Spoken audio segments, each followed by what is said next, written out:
Good afternoon, everyone. This is the news with b.c.begley. I am your host, and it's Friday. And thank God it's Friday. And it's October the 24th, 2025. And let's roll right into the top news stories for today.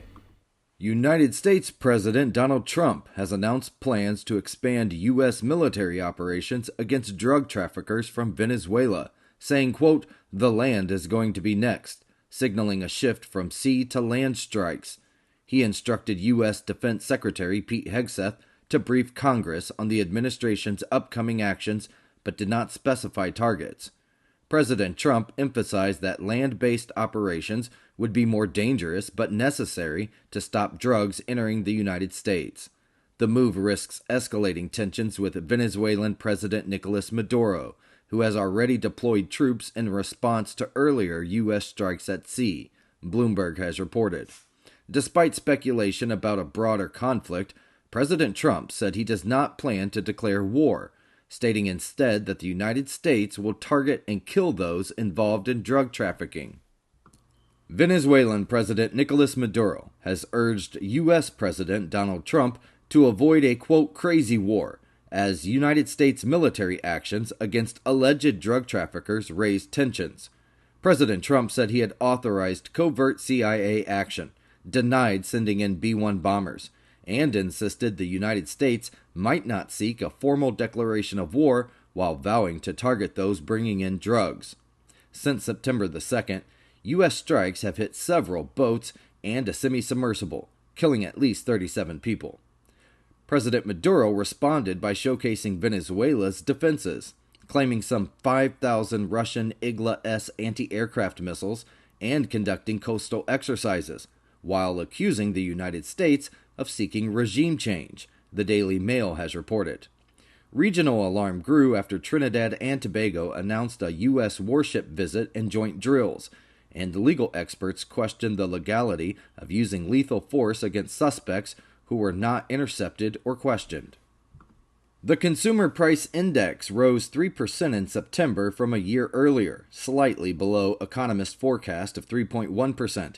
As the impact of President Donald Trump's tariffs remained limited. The Labor Department released the data despite the government shutdown because it determines Social Security's annual cost of living adjustment. Economists say tariffs continue to add modest upward pressure on prices, though inflation remains well below its 2022 peak of 9.1%. The Federal Reserve now faces a dilemma. Inflation is inching higher while job growth is weakening, CBS News has reported. Despite this tension, most analysts expected the Fed to cut interest rates by a quarter point at its October 29th meeting, reflecting greater concern over the slowing labor market. U.S. President Donald Trump announced that he is ending trade talks with Canada, citing an Ontario government ad that used a clip of former President Ronald Reagan criticizing tariffs. The ad, which Reagan's foundation said misrepresented the speech, prompted President Trump to claim the former president supported tariffs, and then accused Canada of interfering with U.S. courts. President Trump defended tariffs as vital for the U.S. economy and national security, while the ad's Ontario creators highlighted cooperation against American tariffs, CNN has reported. The Reagan Foundation clarified the full speech context, noting Reagan's support for trade and warning that tariffs could harm American workers. The Trump administration has approved expanded oil and gas drilling in Alaska's Arctic National Wildlife Refuge, opening 1.56 million acres of coastal plains and announcing a winter lease sale in the National Petroleum Reserve. The Interior Department also reissued permits for the controversial 211-mile Ambler Road project, which would cut through Izembek National Wildlife Refuge, threatening migratory birds, wildlife, and indigenous communities. Supporters, including Alaska lawmakers, argue the projects will boost energy independence, create jobs, and unlock access to valuable minerals like copper, cobalt, and zinc.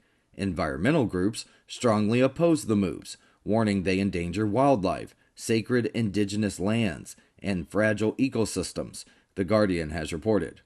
Critics say the decisions prioritize corporate interest over public and environmental welfare, with long-term ecological consequences for the state of Alaska. New York Attorney General Letitia James will be arraigned Friday in Norfolk, Virginia, on a 2-count federal indictment alleging bank fraud and false statements related to her 2020 home purchase. Prosecutors claim she misled a bank to secure favorable loan terms, but James denies any wrongdoing and plans to plead not guilty, calling the charges political retribution. James's legal team, including Abby Lowe and Andrew Bose, plans to challenge the indictment as vindictive and selective prosecution, Fox News has reported. The arraignment comes after James previously won a civil fraud case against President Trump, intensifying critics' concerns over potential politicization in the Justice Department. National Guard troops will not be deployed to Chicago for the foreseeable future, after a judge extended a temporary restraining order indefinitely, unless the United States Supreme Court intervenes. In other cities, deployments may face delays. Portland, Oregon may see troops in several days, while federal appeals courts are reviewing whether hundreds of California Guard members should remain under federal control.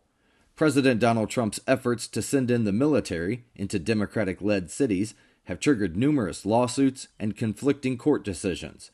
Legal battles over these deployments highlight a long-standing constitutional debate over federal authority versus state control of the National Guard, PBS has reported. The situation remains fluid as courts weigh challenges from local officials resisting federal intervention. Senate Democrats blocked a Republican-led bill aimed at ensuring pay for essential government workers during the ongoing 23-day government shutdown, arguing it too was selective and incomplete. The proposal, backed by Senators Ron Johnson and Todd Young, failed 54 to 45, falling short of the 60 votes needed to overcome a filibuster, with only 3 Democrats voting in favor.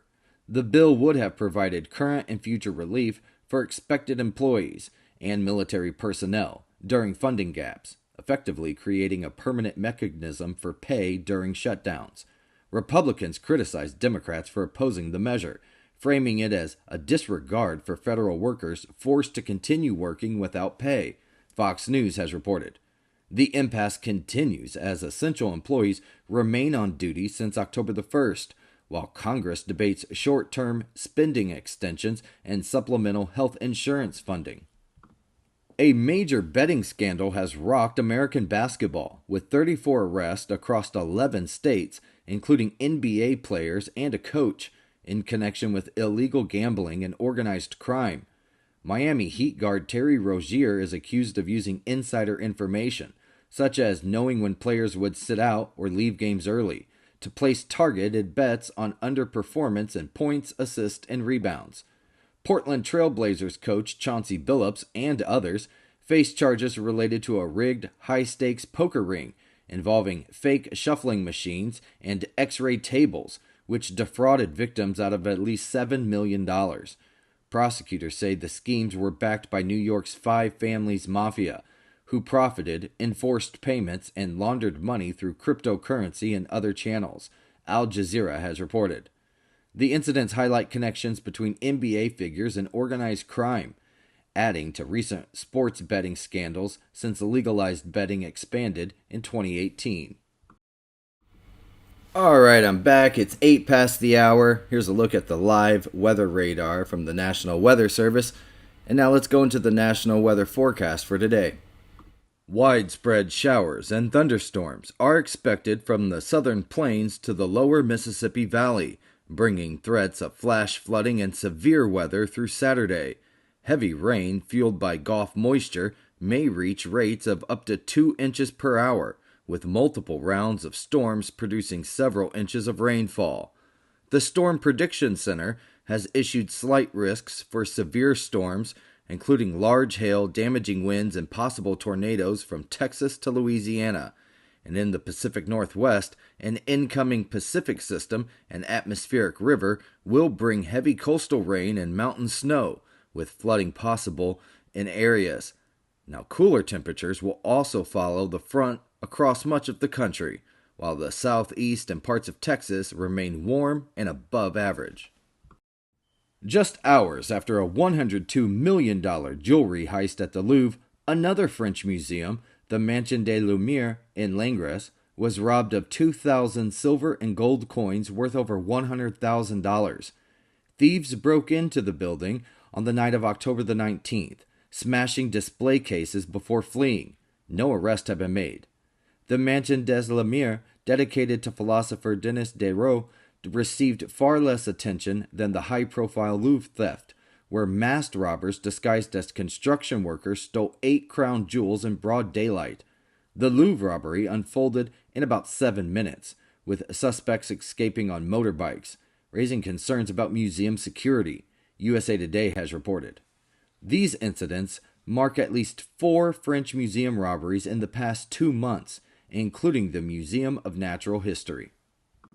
Britain urged its allies to use frozen Russian assets to strengthen Ukraine's position in future peace talks, as Ukrainian President Volodymyr Zelensky arrived in London for meetings with international partners.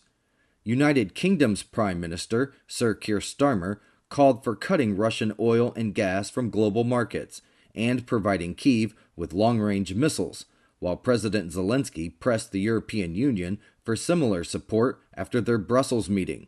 The EU agreed to help meet Ukraine's financial needs for over the next 2 years, but they stopped short of using frozen Russian assets for a major loan, citing objections. Moscow warned of a, quote, painful response if assets are seized, while also dismissing the impact of U.S. sanctions on Russia's top oil companies, NBC News has reported. Zelensky's London visit included talks with leaders like NATO Secretary General Mark Rutte and meetings with King Charles III, who has repeatedly shown support for Ukraine.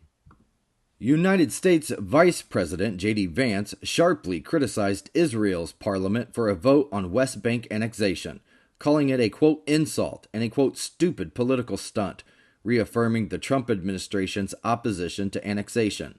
Vance's remarks came as part of a U.S. push to maintain momentum on the Israel-Hamas ceasefire, alongside the opening of a civilian military coordination center in southern Israel with 200 U.S. troops. U.S. Secretary of State Marco Rubio is also visiting Israel to support stabilization efforts in Gaza and coordinate with regional allies to train a Palestinian security force independent of Hamas. The annexation bill, symbolically approved 25-24, has uncertain prospects in Israel's 120-seat parliament, and Benjamin Netanyahu could delay or even block it, NPR has reported. Both Vance and Rubio emphasized that annexation threatens peace efforts and is opposed by the Trump administration. The German foreign minister has postponed his visit to China after Beijing confirmed only a single meeting with its foreign minister, Wang Yi, limiting the discussions that Germany had planned. The trip, initially scheduled for last week, would have been the first by a minister from German Chancellor Friedrich Merz's conservative government. Germany expressed regret over the change, emphasizing that it had intended to address multiple issues, including Beijing's increasingly aggressive Indo-Pacific policy and tensions over Taiwan. A Chinese foreign ministry spokesperson criticized Germany's position on Taiwan, suggesting that calls to maintain the status quo implicitly support independence, the DW has reported. The visit comes amid broader EU-China trade tensions, including China's rare earth export controls and reactions to the Netherlands' move to take over chipmaker Nexperia, which have raised concerns about European supply chain disruptions. Tropical storm Melissa is spinning in the Central Caribbean and poses a serious threat to Jamaica, which lies nearly directly in its projected path. Forecasters warn that the island could face prolonged damaging winds, life-threatening flash flooding, landslides, and coastal flooding starting Friday or Saturday due to Melissa's slow movement. Hurricane models show the storm could pass south over north of Jamaica, increasing uncertainty about the exact impact. Meteorologists predict extremely heavy rainfall, with totals potentially exceeding 24 inches and localized amounts above 30 inches, the USA Today has reported. Hispaniola and Cuba are also at risk as the storm continues to strengthen in the region. European Union leaders have postponed a decision on using frozen Russian assets to fund Ukraine's defenses, despite Ukrainian President Volodymyr Zelensky urging swift action to hold Moscow accountable. Opposition from Belgium, which hosts €183 billion of Russian central bank assets at Euroclear, blocked an agreement, as Belgian officials sought guarantees that other EU countries would cover any losses if Russia challenged the plan. The European Commission proposed using the assets to back a €140 billion loan for Ukraine, repayable once Russia compensates for the war, without confiscating the funds or violating property rights. While EU sanctions continue, including a ban on Russian natural gas, unanimity among member states is needed to maintain the frozen assets, with concerns about support from Hungary and other nations, The Guardian has reported. Zelensky welcomed ongoing measures, emphasized the need for European weaponry, and downplayed reports of a separate 12-point peace plan, noting Russia shows no sign of ending the war. A Russian drone strike in Kramatorsk, eastern Ukraine, killed two journalists, Olena Gromova and Yevgen Karmazin, and wounded another. The attack, which was carried out by a Lancet drone at a petrol station, destroyed their car. This, according to Freedom Media and the Donetsk regional governor. Gromova had worked in journalism since 2014, while Karmazin joined Ukraine's international broadcasting channels back in 2021. Kramatorsk, one of the few civilian areas in Donetsk still under Ukrainian control, is located about 16 kilometers from advancing Russian forces, Al Jazeera has reported. The strike highlights ongoing dangers for journalists covering the conflict amid mandatory evacuations in parts of the region. A Belfast court has acquitted a British soldier, known only as Soldier F, in the only trial of a member of the British Armed Forces over the 1972 Bloody Sunday killings, in which 13 unarmed Catholic civil rights marchers were shot in Derry, Northern Ireland. Soldier F was found not guilty of killing 2 men and attempting to kill 5 others.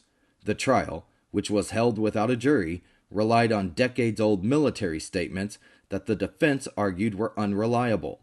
The British government formally apologized back in 2010 for the, quote, unjustified and unjustifiable killings, acknowledging that the victims posed no threat. Bloody Sunday remains one of the defining tragedies of the Troubles, which was a period of sectarian conflict over Northern Ireland's political status, which formally ended with the 1998 peace agreement, CNN has reported. The continued presence of British forces in Northern Ireland raises some questions, particularly given the UK's broader pattern of granting independence and reparations to former colonies while failing to fully address its long occupation of Ireland. Many argue there is no justification for the United Kingdom to retain control over Northern Ireland, especially as historical injustices like Bloody Sunday remain unresolved, leaving the Irish population without full acknowledgement or compensation for decades of occupation and oppression. The ongoing British presence contrasts sharply with the apologies and independence granted elsewhere, underscoring the enduring tensions over sovereignty and self-determination in Northern Ireland. Today is October the 24th, 2025, and on this day in history, in the year 1945, the United Nations officially came into existence when its charter entered into force. In the year 1861, the Western Union Telegraph Company completed the first U.S. transcontinental telegraph line. And in the year 1964, the African country of Zambia achieved independence from British rule. October the 24th is also United Nations Day. All right, it's 19 past the hour. The markets are up today. I already looked, but we'll go through and do a quick market update. Gold is down 0.02%. Oil is down 0.09%. Bitcoin is up 0.25%. The Dow Jones Industrial Average is up 1.06%. The S&P 500 is up 0.91%. And the Nasdaq is up 1.18%. Now let's go into the top U.S. national news stories for today. President Donald Trump announced that he has canceled a planned deployment of federal agents to San Francisco after speaking with the mayor and receiving calls from tech leaders praising the city's progress. San Francisco's mayor highlighted recent crime reductions, with violent crime at its lowest since the 1950s, and credited local efforts for improving public safety. Tech executives, including from NVIDIA and Salesforce, encouraged giving the city a chance, influencing Trump's decision. California Governor Gavin Newsom and former House Speaker Nancy Pelosi praised the move and the mayor's leadership, while Oakland officials remained cautious about federal actions in their city, CBS News has reported. The announcement coincided with Border Patrol preparations in nearby Alameda, though federal plans for other Bay Area cities still remain unclear. Millions of Americans who rely on SNAP food assistance could lose access to benefits starting on November the 1st. That is, if the federal government shutdown was to continue. The USDA warned that funding will run out for November's payments, and that several states, including Pennsylvania and Texas, have already announced plans to suspend their benefits. Food banks say they cannot meet the massive demand that would result, with Massachusetts alone facing a potential shortfall of 56 million meals. State officials across the country have urged residents to use remaining benefits to buy non-perishable food, warning that they lack the funds to cover federal aid, NBC News has reported. The crisis stemmed from a budget standoff in Washington, where Democrats and Republicans have yet to agree on a spending deal to reopen the federal government. United States President Donald Trump will meet Chinese President Xi Jinping on October the 30th during the APEC summit in Asia, marking their first in-person meeting since President Trump returned back to office. The meeting aims to ease tensions and discuss trade, as the current U.S.-China trade truce is set to expire on November the 10th, amid rising tariffs and export restrictions.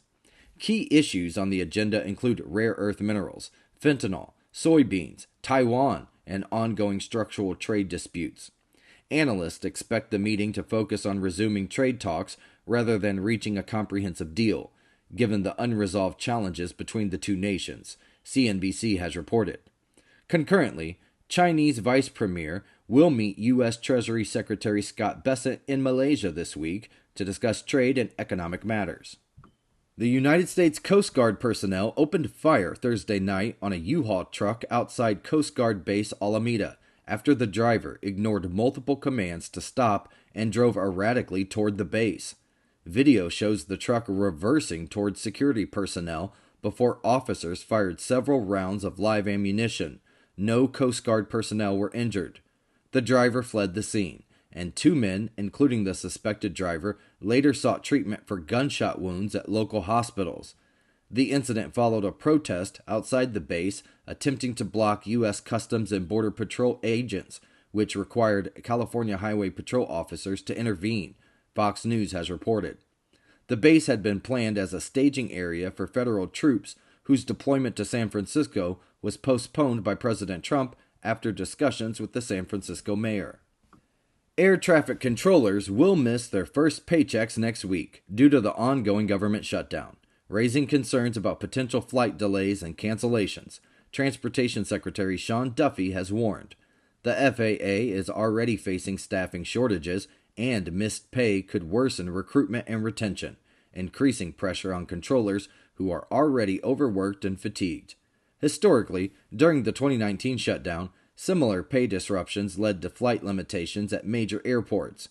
Duffy emphasized that flight operations will depend on controllers continuing to show up despite financial strain, and further missed paychecks could force some to stop working, Axios has reported. The situation adds to mounting pressure on lawmakers to resolve the shutdown, as air travel disruptions threaten safety and efficiency. Anthony Boyd, 54 years old, was executed Thursday in Alabama by nitrogen gas for his role in the 1993 killing of Gregory Hewley over a $200 drug debt. Boyd maintained his innocence in his final words, criticizing the criminal justice system and expressing love for those fighting for change.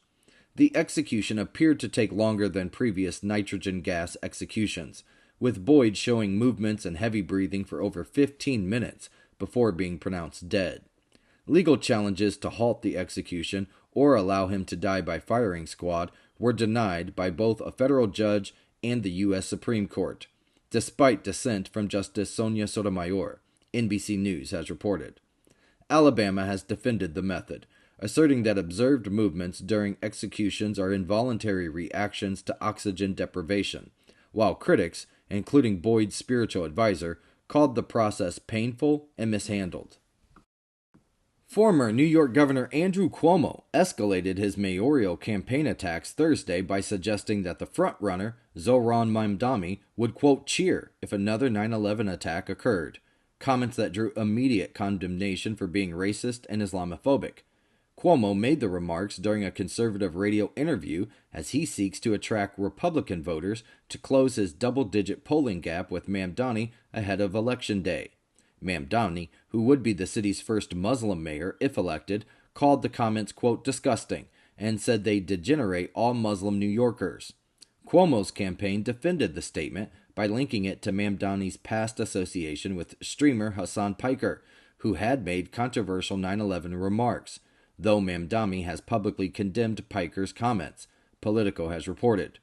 The exchange is now part of a broader strategy by Cuomo focusing on law and order messaging, Mamdani's stance on Israel, and attempts to appeal across party lines, though some campaign tactics, including a racially charged AI-generated ad, have sparked backlash. Jonathan Rinderknecht, 29, has pleaded not guilty on Thursday to federal charges for allegedly sparking the deadly Palisades fire in California, which killed 12 people and destroyed thousands of homes. Federal officials say Rinderknecht started a smaller fire on January the 1st that smoldered underground before reigniting nearly a week later, causing the massive blaze in Pacific Palisades and Malibu. Arrested in Florida on October the 7th, he faces charges including arson affecting interstate commerce and setting timber on fire, carrying a potential 20-year prison sentence. Rinderknecht's attorney argued for bail, citing his lack of prior criminal history and mental health issues, while the judge kept him in custody due to concerns about his mental state and ability to attend future hearings, the AP has reported. The defense also contends that firefighting efforts contributed to the fire's spread, calling Rinderknecht a potential scapegoat, with trial scheduled for December the 16th. Hey, real quick everyone, don't forget to like and subscribe to the channel so you can stay up to date on all of our news shows and news updates. Now let's go into our last block of news for today. U.S. stocks surged to new intraday highs on Friday as cooler than expected inflation data boosted investor confidence that the Federal Reserve can continue cutting rates, supporting the economy and higher equity valuations. The Dow rose 565 points, and the S&P 500 gained about 1%, and the Nasdaq climbed about 1.3%.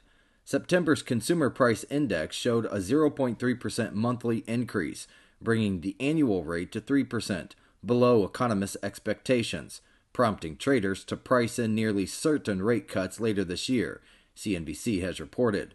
Financial stocks led the rally, while markets largely brushed off President Trump's trade comments, leaving tech and AI shares to help push indexes toward weekly gains of over 2%. SpaceX set a new record with its 139th launch of this year on October the 23rd, sending the second SpainSat next-generation satellite into orbit from Cape Canaveral.